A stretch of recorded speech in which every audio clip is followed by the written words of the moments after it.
आपका हमारे चैनल पर। महाराष्ट्र में ईडी ने बड़ी कार्रवाई की है और महाराष्ट्र के पूर्व गृह मंत्री यानी कि अनिल देशमुख की गिरफ्तारी की है और आज कोर्ट में पेश किया जाएगा अनिल देशमुख को। वहीं दूसरी खबर यह है कि आईटी डिपार्टमेंट की तरफ से अजीत पवार की संपत्ति को जब्त कर लिया गया है, वो भी 1000 करोड़ रुपए से ऊपर की संपत्ति को जब्त किया गया है, जहां महाराष्ट्र के नेताओं के ऊपर लगातार एजेंसियां कार्रवाई कर रही हैं। और यहीं पर अगर हम बात करें अनिल देशमुख की, जो 174 दिन से गायब चल रहे थे और उसके बाद कल उन्होंने ईडी के सामने अपने आप को सरेंडर किया। 12 घंटे की पूछताछ के बाद ईडी ने देर रात 12 बजे गिरफ्तारी की है अनिल देशमुख की। अब खबरें ये है, लगातार बीजेपी के नेताओं की तरफ से भी अब सवाल उठाए जा रहे हैं कि महाराष्ट्र सरकार के कितने और नेता हैं जिनकी गिरफ्तारी और उनकी बेनामी संपत्ति जब्त होना बाकी है। दूसरी तरफ राम कदम की तरफ से यानी कि बीजेपी के नेता राम कदम की तरफ से भी ट्वीट किया गया है, जिसमें वो लिखते हैं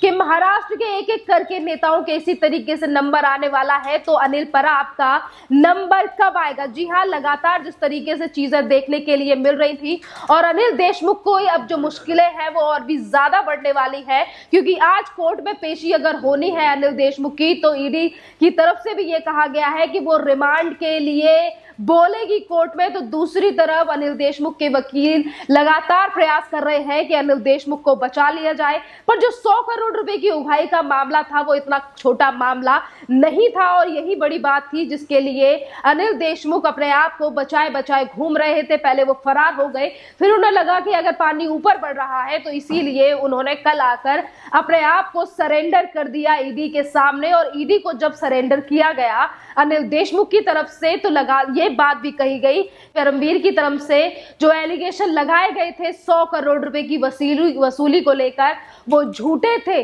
अब ये सारी जो कार्यवाही है वो ईडी निकालेगी और ईडी जिस तरीके से लगातार इस मामले में जांच कर रही है, अनिल देशमुख की जो गिरफ्तारी है ये इस पूरे के पूरे मामले में तीसरी गिरफ्तारी है, क्योंकि अनिल देशमुख के पीए जो थे उनकी गिरफ्तारी पहले ही हो चुकी है, क्योंकि 100 करोड़ रुपए की वसूली का जो मामला था जो कि महाराष्ट्र के पूर्व पुलिस कमिश्नर थे जो अभी फरार है, उसी की तरफ से यह आरोप लगाया गया था और कहा गया था कि अनिल देशमुख की तरफ से ऑर्डर दिए गए थे सचिन वाजे को कि हर रेस्टोरेंट से, सब्जी वाले से या फिर नामी ग्रामी लोगों से 100 करोड़ रुपए की वसूली हर महीने करके महाराष्ट्र सरकार को देना है। जहां पर महाराष्ट्र के एक के बाद एक नेता के ऊपर एजेंसियां अपना शिकंजा कस रही हैं, किसी की गिरफ्तारी हो रही है तो किसी की संपत्ति को जब्त किया जा रहा है। तो अब लगातार सवाल यही है कि कितने और नेता हैं जो इस तरीके के घोटालों में लिप्त हैं। और बात अगर 100 करोड़ रुपए की जाए तो 100 करोड़ रुपए का जो मामला था, ये जो वसूली को लेकर किरीट सोमैया की तरफ से कल कहा गया था कि आखिरकार कौन कौन से वो लोग थे जिनमें इन 100 करोड़ रुपए का बंटवारा होता था और 100 करोड़ रुपए की वसूली का अगर ये पूरा का पूरा मामला है तो रिमांड में अनिल देशमुख को 100 दिन तो रखना ही चाहिए। जहां एक तरफ किरीट सोमैया की तरफ से इस तरीके के सवाल उठ रहे हैं तो वहीं दूसरी तरफ देश की जनता लगातार ये जानना चाहती है कि 174 दिन गायब थे अनिल देशमुख,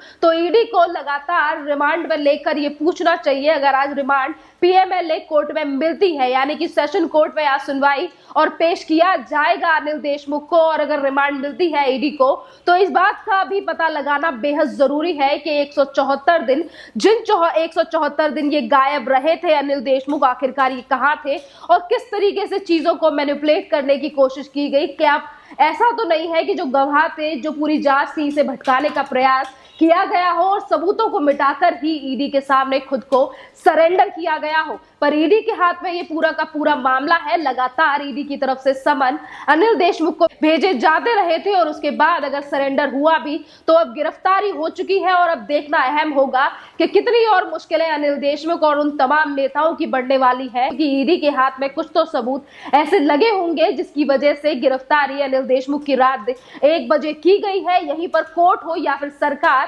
उनकी तरफ से अब फिर से बचाने का प्रयास अनिल देशमुख को किया जाएगा या नहीं, ये देखने वाली बात होगी। और यहीं पर उन नेताओं के ऊपर भी अब सवाल उठता है जब जो नेता लगातार अनिल देशमुख को बचाने का प्रयास कर रहे थे। क्योंकि अगर शरद पवार की भी हम बात करें, जो कि कल संजय राउत की तरफ से कहा गया था कि बार बार पे संजय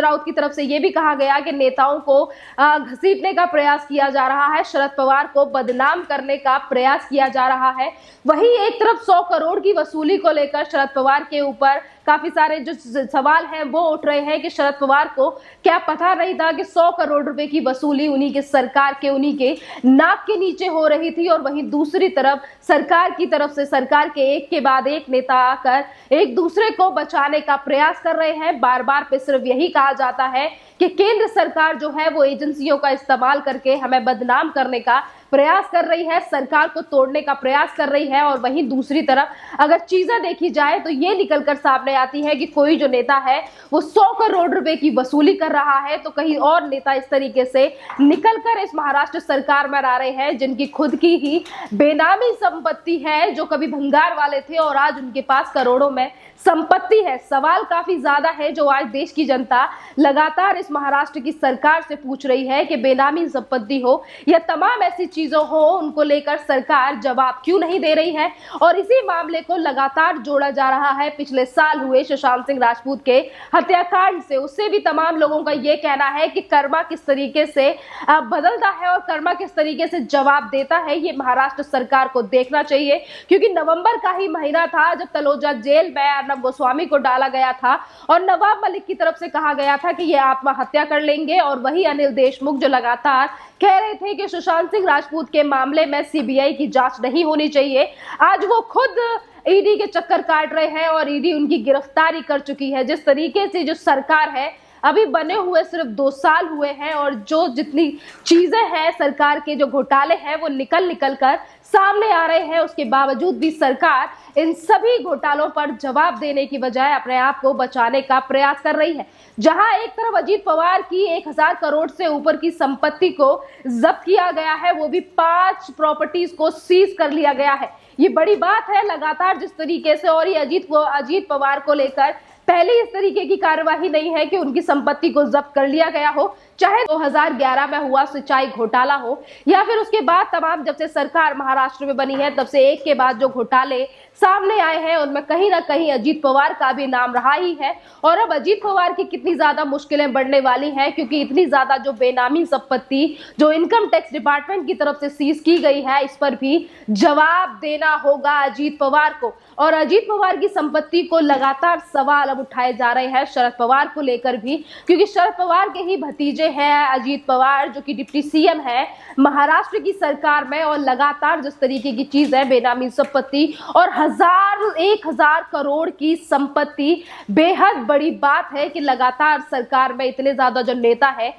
जो लगातार देश के हित की बात करते हैं, जनता के हित की बात करते हैं, और बात जब घोटाले की आती है तो महाराष्ट्र के जो नेता हैं वो अव्वल नंबर पर खड़े हुए नजर आते हैं। जहां एक तरफ एक के बाद एक नेता फंसते हुए नजर आ रहे हैं, तो शिवसेना कहीं ना कहीं अपना पल्ला झाड़ते हुए दिखाई दे रही, जहां पर शिवसेना से आने वाले संजय राउत की तरफ से यह भी कहा गया कि जिसके ऊपर आरोप है वही जवाब दे, इससे हमारा लेना देना नहीं है। अभी तक तो ये सरकार इस तरीके से एक दूसरे को बचाने पर चल रही थी। और अनिल देशमुख को लेकर जब खुलासा हुआ कि महाराष्ट्र में किस तरीके से 100 करोड़ रुपए की वसूली सचिन वाजे जैसे एक अफसर से कराई जाती है, और सचिन वाजे का केस जब निकल कर आया था तो सचिन वाजे की तरफ से ये चीजें, और परमवीर सिंह जो मुंबई के एक्स पुलिस कमिश्नर हैं, उनकी तरफ से ये भी कहा गया था कि दिसंबर 2020 में ये ऑर्डर दिए गए थे और फरवरी तक यानी कि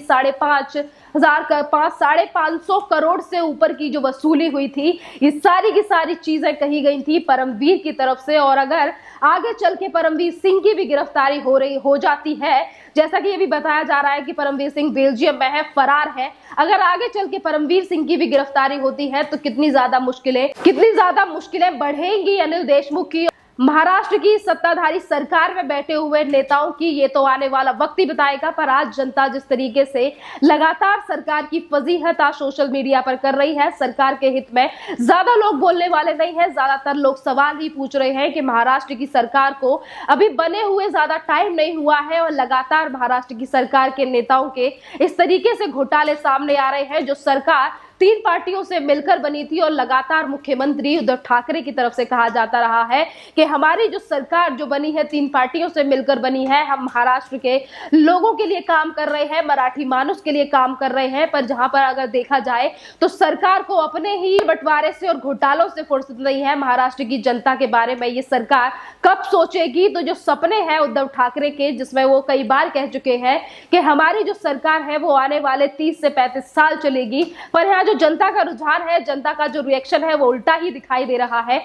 क्योंकि अगर इसी तरीके से अभी एक गिरफ्तारी हुई है, एक नेता की प्रॉपर्टी को सीज कर लिया गया है। नवाब मलिक को लेकर पहले ही बीजेपी के नेता कह चुके हैं कि इनकी जो प्रॉपर्टी है उसकी जांच होनी चाहिए, इनके खिलाफ हमारे पास सबूत है। तो एक एक करके महाराष्ट्र के नेताओं के नाम सामने आ रहे हैं, गिरफ्तारी हो रही है। ईडी और जनता को इंतजार है अनिल परब का, जिसका नाम जो ट्रांसपोर्ट मिनिस्टर था, जिसका नाम भी इस घोटाले में आ रहा था। एक एक करके अगर इसी तरीके से उद्धव ठाकरे की सरकार के नेताओं की गिरफ्तारी होती रही तो आप समझ सकते हैं कि सरकार का गिरना कितना ज्यादा जल्दी निश्चित है। और सरकार को बचाने के लिए लगातार सरकार प्रयास कर रही है, पर घोटाले जिस तरीके से निकलकर सामने आ रहे हैं उसे आप समझ सकते हैं कि सरकार